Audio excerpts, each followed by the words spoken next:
Welcome back to Klepper's Corner, Today in History.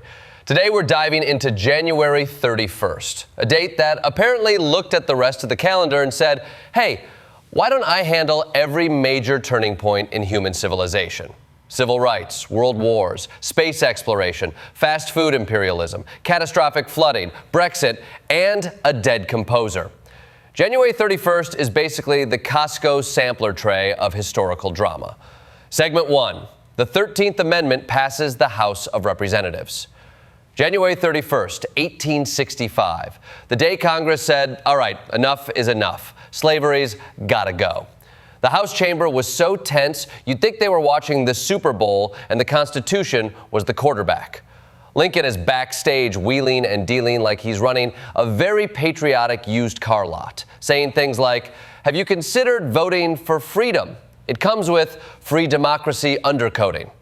And when the amendment passed, the place erupted. Hats flew, handkerchiefs waved, and somewhere a Democrat said, this is why I hate team projects.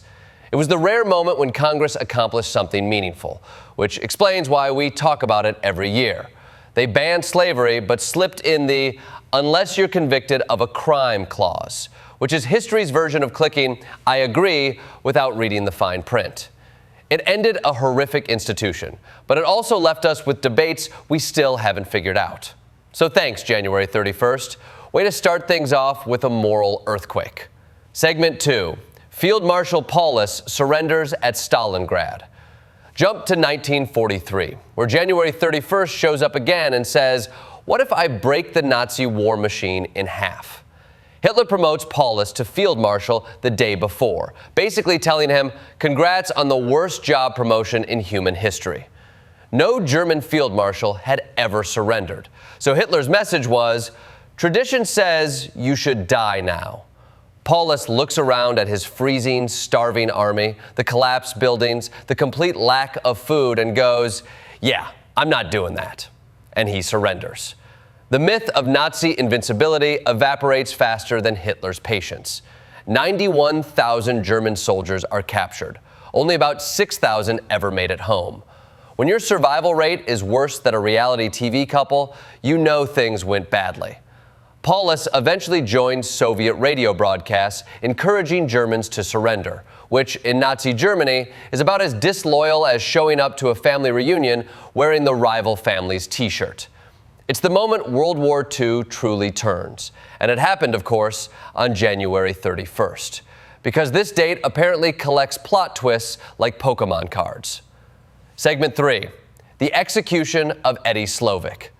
Now jump 2 years ahead to January 31st, 1945, when the U.S. Army decides to make an example out of one terrified young private named Eddie Slovic. This guy deserted, confessed, and basically said, look, I'm scared and I'll probably do it again. And the military said, oh, great, honesty, that's new, let's kill him. 21,000 American soldiers deserted during World War II. 49 got death sentences. Only Eddie Slovic was actually executed. Why? Because during the Battle of the Bulge, the Army needed to send a message. And apparently that message was, don't run or else. His final words basically summed up the whole tragedy. They're not shooting me for deserting, they're shooting me to make an example. Even today, Slovic is the only American since the Civil War executed for desertion. January 31st apparently also handles grim exceptions to grim rules. Segment 4, the execution of Guy Fawkes. Jump back to 1606, where Guy Fawkes is sentenced for the gunpowder plot. The original, hey, what if we blew up Parliament conspiracy. He's tortured so brutally that by January 31st, he can barely stand.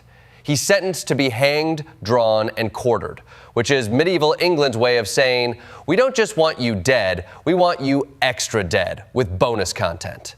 But Guy Fawkes pulls the ultimate historical plot twist. He jumps off the scaffold, breaks his own neck, and denies the audience the torture finale. It's the 1606 version of hitting the skip button on an ad. His corpse is still mutilated because England never misses a chance to overshare. And the whole episode leads to centuries of anti-Catholic laws. Today, we celebrate Bonfire Night with fireworks, which is our fun, modern way of saying, remember that time the government almost exploded? Yay! Segment 5. Explorer 1, Apollo 14, and the Super Blue Blood Moon.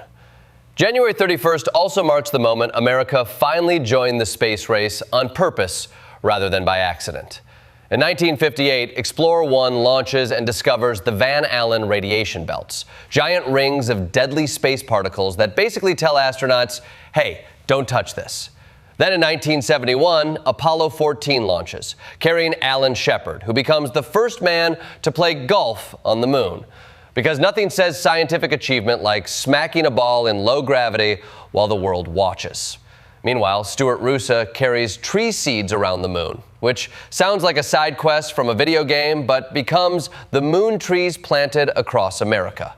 Then in 2018, January 31st brings a super blue blood moon, which sounds like a Metallica album, but is actually just a rare eclipse where the moon turns red, gets bigger, and also counts twice.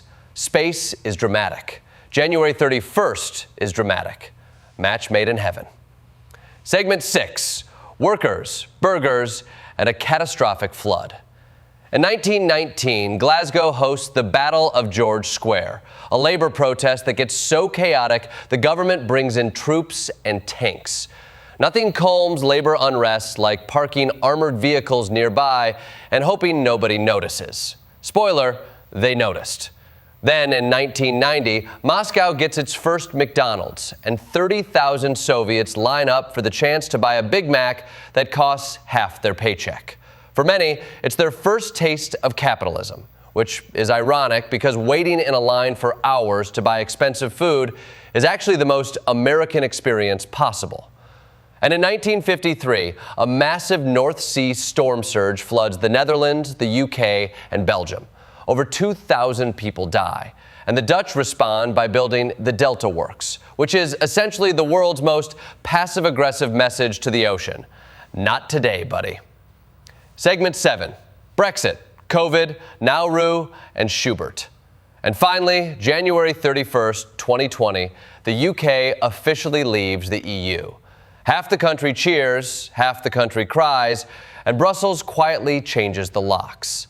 Meanwhile, the WHO declares a global health emergency as COVID begins to spread, which is the universe's way of saying, hey, remember Brexit?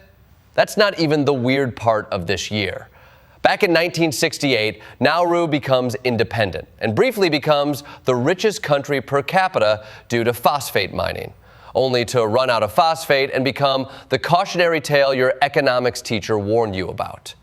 And in 1797, Franz Schubert is born, because this date insists on balancing war, pandemics, and geological collapse with a guy who writes 600 songs before dying at 31. January 31st even multitasks its geniuses. In conclusion, January 31st isn't just a date. It's a historical power tool. It cuts, drills, reshapes, rewires, and occasionally floods entire nations. It frees millions, ends armies, launches rockets, opens burger joints, and births composers. If history had a season finale, it would air on January 31st. And judging by this lineup, it would get renewed for another season immediately.